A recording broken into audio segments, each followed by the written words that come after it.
Bienvenue dans cette deuxième édition de la newsletter Antibio Champagne. Elle est consacrée aux nouvelles recommandations de la pneumopathie aiguë communautaire de l'adulte sans signe de gravité en médecine de ville, présentée par le Dr Moussé, médecin généraliste à l'EMH Champagne du GHT2. Le diagnostic reste avant tout clinique. Il associe une fièvre, des signes respiratoires fonctionnels, des anomalies à l'auscultation pulmonaire. Une radiographie thoracique ou une échographie pleuropulmonaire est recommandée dans un délai de 3 jours sans retarder le début de l'antibiothérapie. L'objectif est de confirmer le diagnostic radiologique et d'éliminer une complication. Le scanner thoracique est réservé aux situations où l'imagerie initiale est douteuse. Un scanner low-dose est recommandé à au moins 2 mois de l'infection en cas d'antécédent de tabagisme supérieur à 20 paquets années chez le sujet ayant plus de 50 ans, c'est-à-dire ayant des facteurs de risque du cancer pulmonaire. Attention, le dosage de la CRP et de la procalcitonine n'est pas recommandé ni pour le diagnostic ni pour évaluer la gravité ou l'évolution. Concernant les pathogènes à cibler, en premier lieu, il s'agit du pneumocoque. C'est le germe le plus fréquent. Il donne souvent des tableaux à début brutal. Il peut être responsable de décès précoces. Bonne nouvelle, même lorsque la sensibilité est diminuée, l'amoxicilline est efficace sur le pneumocoque. En cas de pneumopathie post-grippale, il faut penser à plusieurs germes, le pneumocoque et le streptocoque du groupe A qui sont sensibles à l'amoxicilline, mais aussi Staphylococcus aureus et l'Haemophilus influenzae, souvent résistants à l'amoxicilline seule. Dans ce contexte, on privilégie donc l'association amoxicilline-acide clavulanique.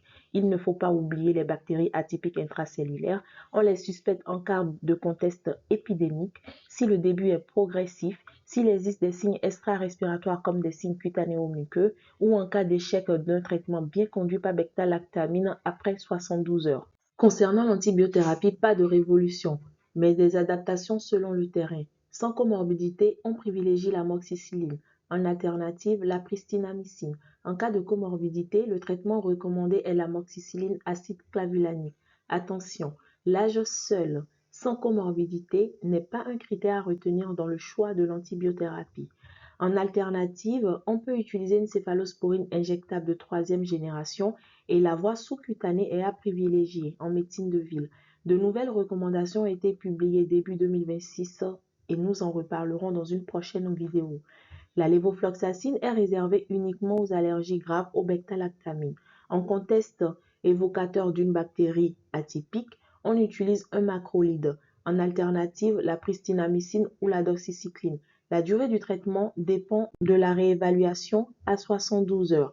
Si l'évolution est rapidement favorable, 3 jours suffisent. Si l'amélioration est plus lente, 5 jours et exceptionnellement jusqu'à 7 jours si l'état ne s'améliore pas rapidement.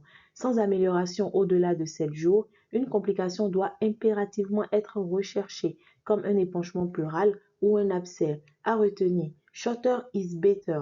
Les études montrent que les traitements courts sont tout aussi efficaces que les traitements prolongés. Pour envisager l'arrêt du traitement, le patient doit être cliniquement stable, c'est-à-dire apyrétique, absence de polypnée et de tachycardie, une tension artérielle systolique à plus de 90 mm de mercure et une saturation en air ambiant à plus de 90%. Attention, la persistance de la toux n'est pas un signe de mauvaise évolution. Elle peut durer plusieurs semaines après une infection guérie. Sur cette diapositive, nous avons les antibiotiques indiqués dans la prise en charge des pneumopathies aiguës communautaires ainsi que leur posologie qu'il faudra adapter à la fonction rénale chez l'insuffisant rénal et au poids chez les patients ayant des poids extrêmes.